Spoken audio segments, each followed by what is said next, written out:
ஓம் சாந்தி. Murali date 23/5/2024. காலை முரளி பாப்தாதா மதுபன். பாபா கூறுகின்றார், இனிமையான குழந்தைகளே, நீங்கள் ஒருபோதும் தடைக்கு காரணமாக கூடாது. உள்ளுக்குள் ஏதேனும் குறை இருந்தால் நீக்கிவிடுங்கள். இதுவே உண்மையான வைரமாக ஆவதற்கான நேரமாகும். கேள்வி: எந்த விஷயத்தில் குறைபாடு ஏற்பட்டதும் ஆத்மாவின் மதிப்பு குறைந்து போய் விடுகின்றது? பதில்: தூய்மையற்ற தன்மை முதல் குறைபாடாக வருகிறது. எப்போது ஆத்மா தூய்மையாக இருக்கிறதோ அப்போது அதன் தரம் மிக உயர்ந்து இருக்கிறது.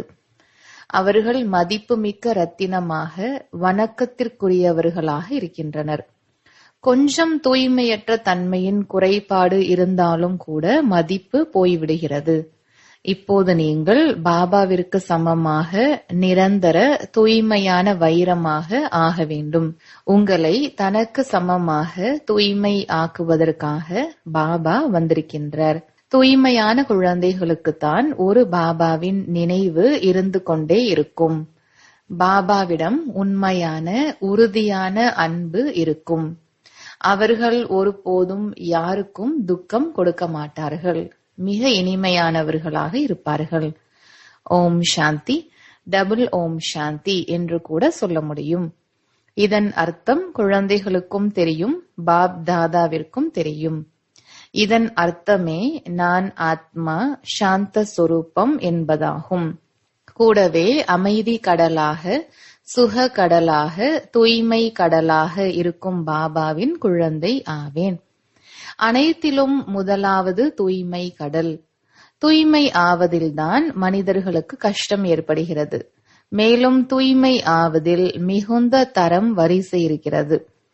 ஒவ்வொரு குழந்தையும் தன்னுடைய தரத்தை புரிந்து கொள்ள முடியும். இந்த தரம் கூட அதிகரித்து கொண்டே போகிறது. நாம் இன்னும் சம்பூர்ணம் ஆகவில்லை.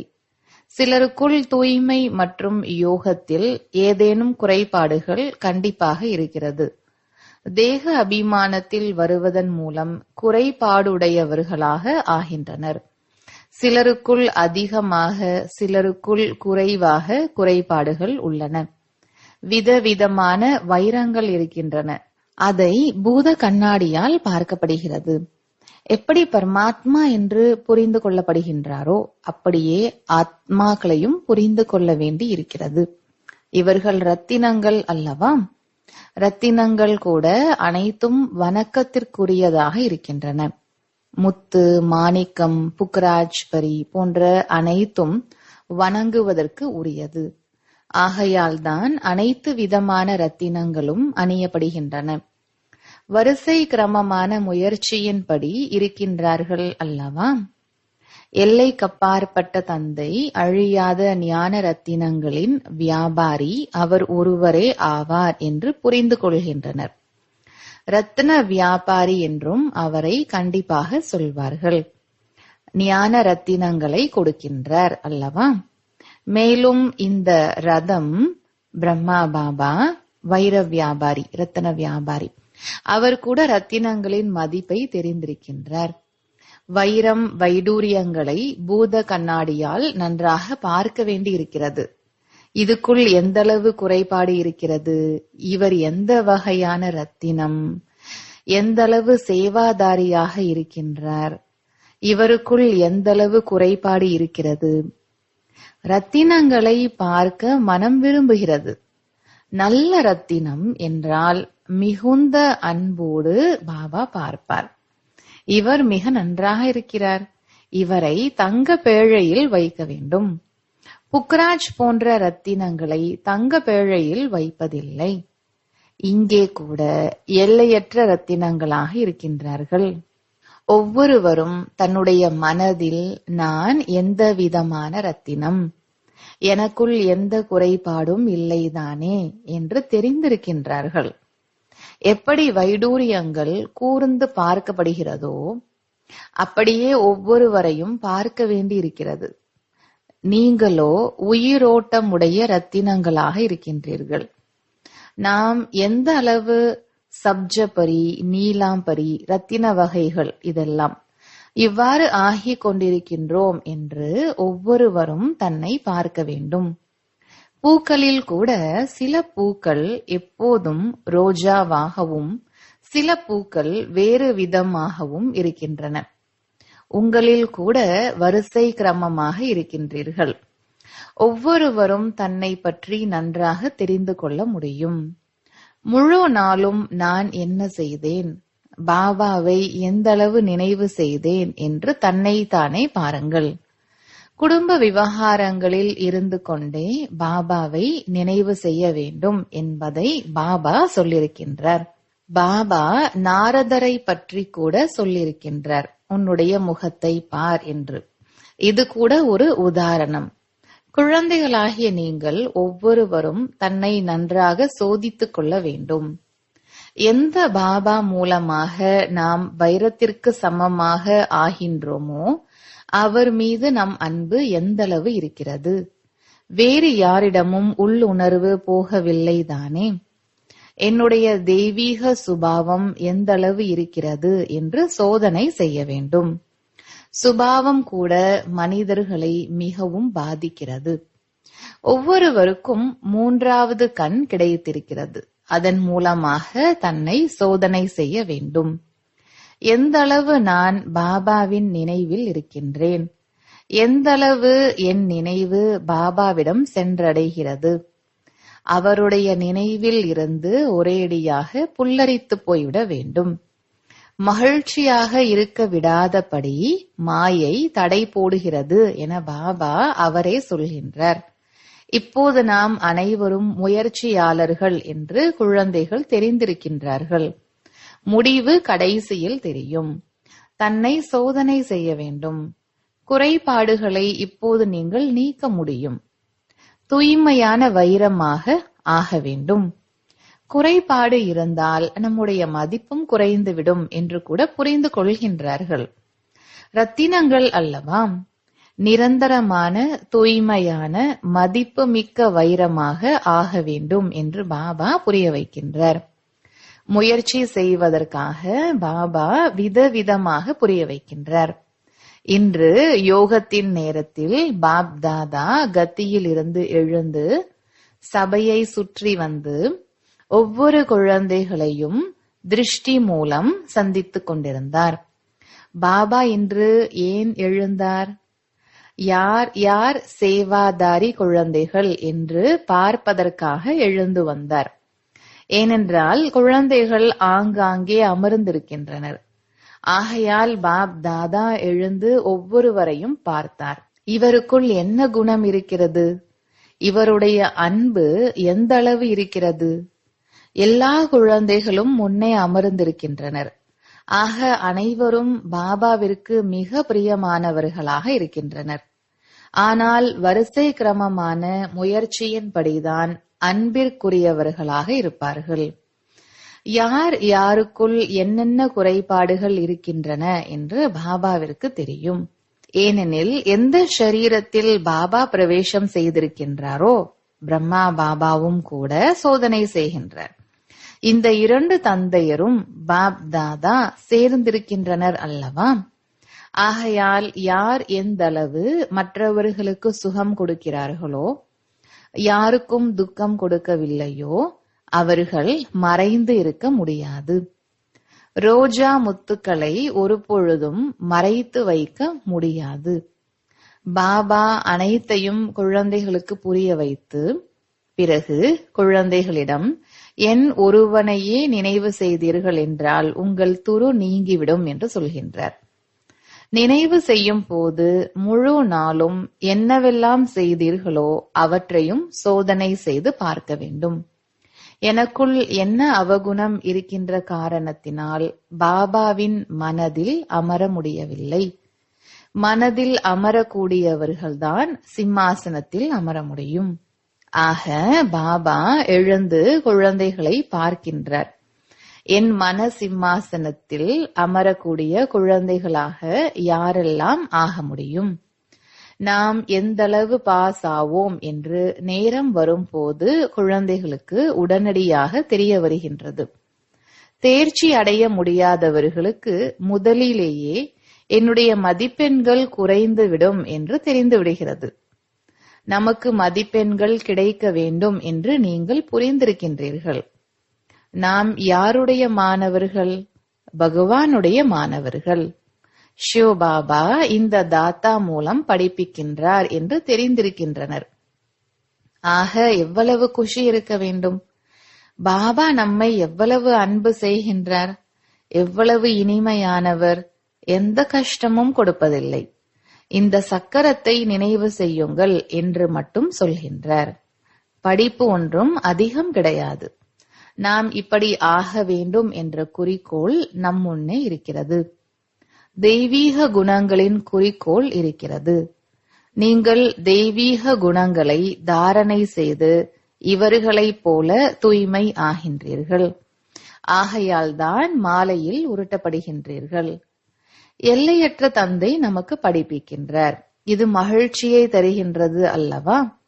கண்டிப்பாக தனக்கு சமமாக தூய்மை மற்றும் ஞானம் நிறைந்தவராக ஆக்குவார். இதில் தூய்மை, சுகம், சாந்தி அனைத்தும் வந்துவிடுகிறது. இப்போது யாரும் சம்பூர்ணம் ஆகவில்லை. கடைசியில் அப்படி ஆக வேண்டும். அதற்காக முயற்சி செய்ய வேண்டும். பாபாவை அனைவரும் அன்பு செய்கின்றனர். பாபா என்று சொன்னதும் மனமே மலர்ந்து விடுகிறது. பாபாவிடமிருந்து எவ்வளவு பெரிய ஆஸ்தி கிடைக்கிறது! பாபாவை தவிர வேறு எங்கும் மனம் போகாது. பாபாவின் நினைவுதான் அதிகமாக வர வேண்டும். பாபா பாபா பாபா, மிக அன்புடன் பாபாவை நினைவு செய்ய வேண்டும். ராஜாவின் குழந்தை என்றால் அவருக்கு ராஜ்யத்தின் போதை இருக்கும் அல்லவா? இப்போது ராஜாக்களின் புகழ் அவ்வளவு இல்லை. எப்போது ஆங்கிலேய ஆட்சி இருந்ததோ அப்போது அவர்களின் மதிப்பு அதிகமாக இருந்தது. அனைவரும் ராஜாக்களுக்கு வணக்கம் செலுத்தினர். வைஸ்ராயை தவிர அனைவரும் அவருக்கு வணக்கம் சொல்லுவர். இப்போது அவர்களின் நிலை என்ன ஆகிவிட்டது? யாராவது வந்து ராஜ்ய பதவியை அடைந்து விட முடியாது என்றும் கூட நீங்கள் தெரிந்திருக்கின்றீர்கள். நான் ஏழை பங்காளன் என்று பாபா புரிய வைக்கின்றார். ஏழைகள் உடனடியாக பாபாவை தெரிந்து கொள்கின்றனர். இவை அனைத்தும் பாபாவுடையது. அவருடைய ஸ்ரீமத் படிதான் நாம் அனைத்தும் செய்வோம் என்று புரிந்து கொள்கின்றனர்.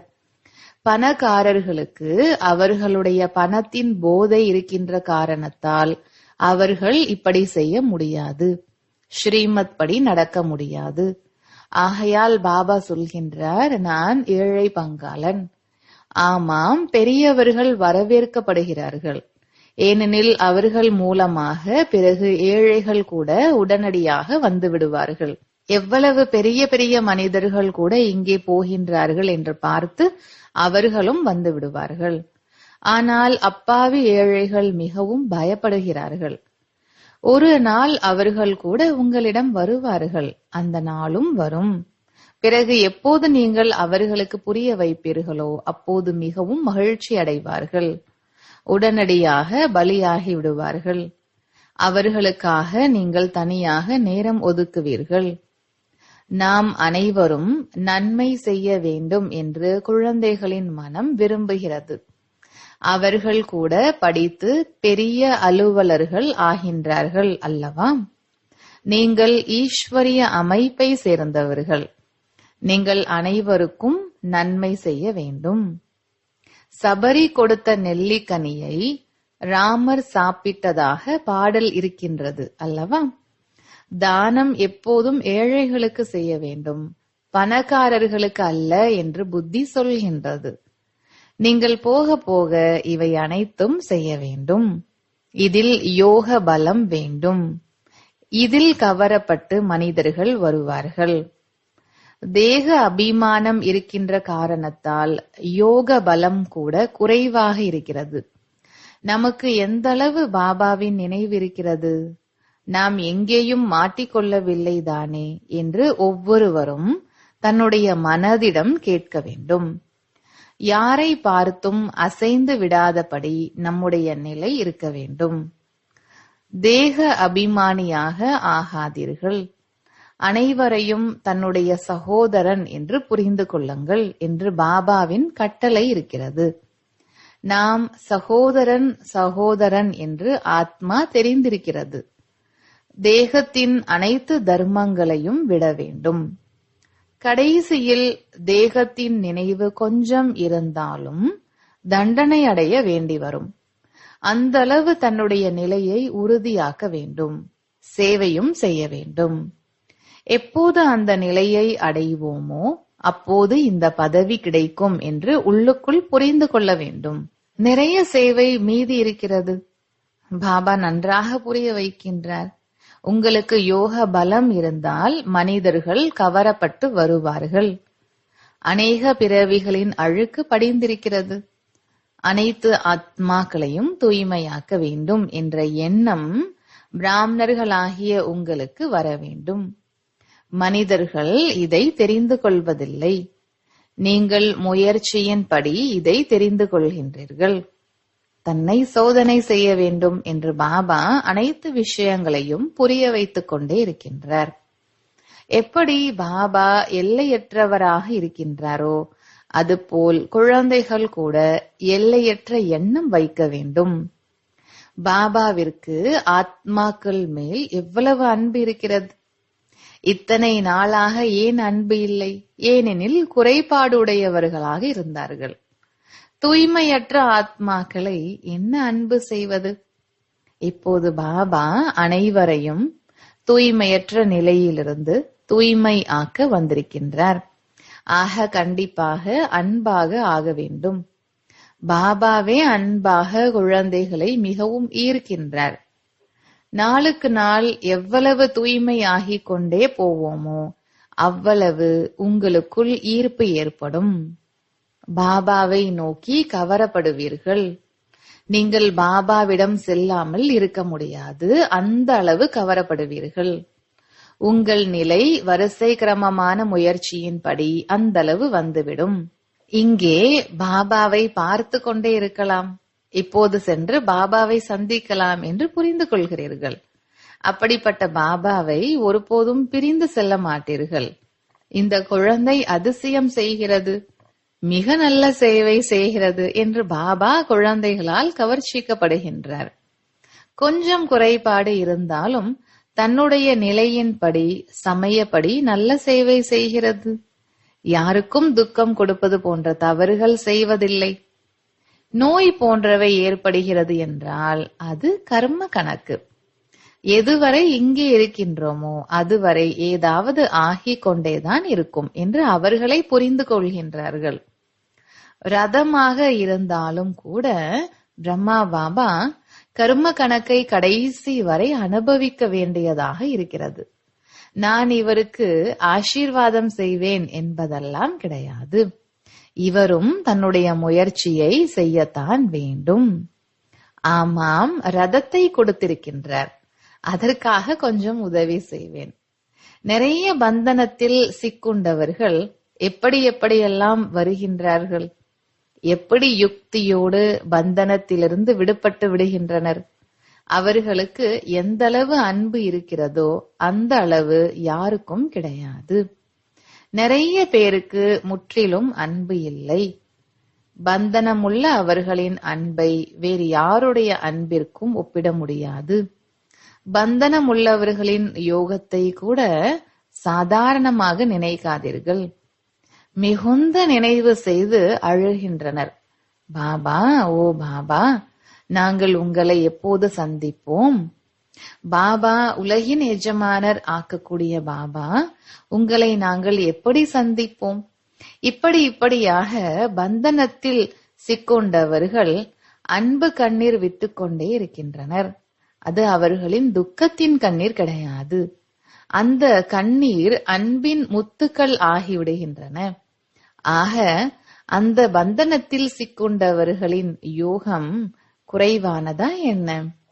நினைவு செய்யும் போது மிகவும் துடிக்கின்றனர். ஓ பாபா, நாங்கள் உங்களை எப்போது சந்திப்போம்? அனைத்து துக்கங்களையும் நீக்கக்கூடிய பாபாவை எவ்வளவு நேரம் நீங்கள் நினைவு செய்கின்றீர்கள், சேவையும் செய்கின்றீர்கள். பந்தனத்தில் சிக்கொண்டவர்கள் சேவை செய்ய முடிவதில்லை. ஆனால் நினைவின் மூலமாகவே அவர்களுக்கு நிறைய பலம் கிடைக்கிறது. நினைவில்தான் அனைத்தும் அடங்கியிருக்கிறது. அவர்கள் துடித்துக் கொண்டிருக்கின்றனர். பாபா, நாங்கள் எப்போது விடுதலையாவோம், உங்களை சந்திப்போம் என்று மிகவும் நினைவு செய்கின்றனர். போக போக நாளுக்கு நாள் நீங்கள் மிகவும் பாபாவை நோக்கி ஈர்க்கப்பட்டு கொண்டே இருப்பீர்கள். குளிக்கும் போதும் காரியங்கள் செய்யும் போதும் நினைவிலேயே இருப்பீர்கள். பாபா, இந்த பந்தனங்கள் முடிந்து போகக்கூடிய நாள் வருமா என்று அந்த அப்பாவிகள் கேட்டுக்கொண்டே இருக்கின்றனர். பாபா, இவர்கள் எங்களுக்கு மிகவும் தொந்தரவு செய்கிறார்கள், என்ன செய்வது? குழந்தைகளை அடிக்கலாமா? பாவம் ஆகிவிடாதே. இன்றைய குழந்தைகளை பற்றி கேட்கவே வேண்டாம் என்று பாபா கூறுகின்றார். யாருக்காவது கணவன் மூலம் துக்கம் ஏற்பட்டால் அவர்கள் உள்ளுக்குள் இந்த பந்தனம் எப்போது விடுபட்டு நாம் பாபாவை சந்திப்பது என்று நினைக்கின்றனர். பாபா, மிக கடுமையான பந்தனமாக இருக்கிறது, என்ன செய்வது? கணவனுடைய பந்தனம் எப்போது விடுபடும்? பாபா பாபா என்று சொல்லிக் கொண்டே இருக்கின்றனர். அவர்கள் மீது பாபாவிற்கு ஈர்ப்பு வருகிறது அல்லவா? அபலைகள் மிகவும் சகித்துக் கொள்கின்றனர். பாபா குழந்தைகளுக்கு தைரியம் கொடுக்கின்றார். குழந்தைகளே, நீங்கள் பாபாவை நினைத்து கொண்டே இருந்தால் இந்த அனைத்து பந்தனங்களும் முடிந்து போய்விடும். நல்லது. இனிமையிலும் இனிமையான காணாமல் போய் கண்டெடுக்கப்பட்ட செல்ல குழந்தைகளுக்கு தாயும் தந்தையுமான பாப் தாதாவின் அன்பு நினைவுகள் மற்றும் காலை வணக்கம். ஆன்மீக குழந்தைகளுக்கு ஆன்மீக தந்தையின் நமஸ்காரம். தாரணைக்கான முக்கிய சாரம். முதலாவது, எனக்குள் எந்த அவகுணமும் இல்லைதானே? எந்தளவு என்னுடைய நினைவு பாபா வரை சென்றடைகிறது? என்னுடைய சுபாவம் தெய்வீகமானதாக இருக்கிறதா? என் உள் உணர்வு எங்கும் அலையவில்லைதானே என்று தன்னை சோதனை செய்ய வேண்டும். இரண்டாவது, பாபாவையே ஈர்க்கும் அளவு மிக அன்பானவராக ஆக வேண்டும். அனைவருக்கும் சுகம் கொடுக்க வேண்டும். அன்போடு பாபாவை நினைவு செய்ய வேண்டும். வரதானம், துணைவனை எப்போதும் துணையாக வைத்து சகயோகத்தை அனுபவம் செய்யக்கூடிய இணைந்த ரூபதாரி ஆகுங்கள். விளக்கம், எப்போதுமே நீங்கள் மற்றும் பாபா இவ்வாறு சேர்ந்து இருங்கள். எனவே வேறு யாரும் தனியாக பிரிக்க முடியாது. ஒருபோதும் தன்னை தனியாக இருப்பதாக நினைக்க வேண்டாம். பாப் தாதா அழியாத துணையை கடைபிடிப்பவர், உங்கள் அனைவருக்கும் துணையாக இருப்பவர். பாபா என்று சொன்னால் போதும், உடனடியாக பாபா ஆஜராகி விடுவார். நான் பாபா உடையவன், பாபா என்னுடையவர். பாபா உங்களுக்கு ஒவ்வொரு சேவையிலும் ஒத்துழைப்பு தருபவர். தனது இணைந்த சொரூபத்தின் ஆன்மீக நஷாவில் இருங்கள். ஸ்லோகன், சேவை மற்றும் சுய முன்னேற்றத்தின் சமநிலையில் இருந்தால் எப்போதும் வெற்றி கிடைத்துக் கொண்டே இருக்கும். நல்லது. ஓம் சாந்தி.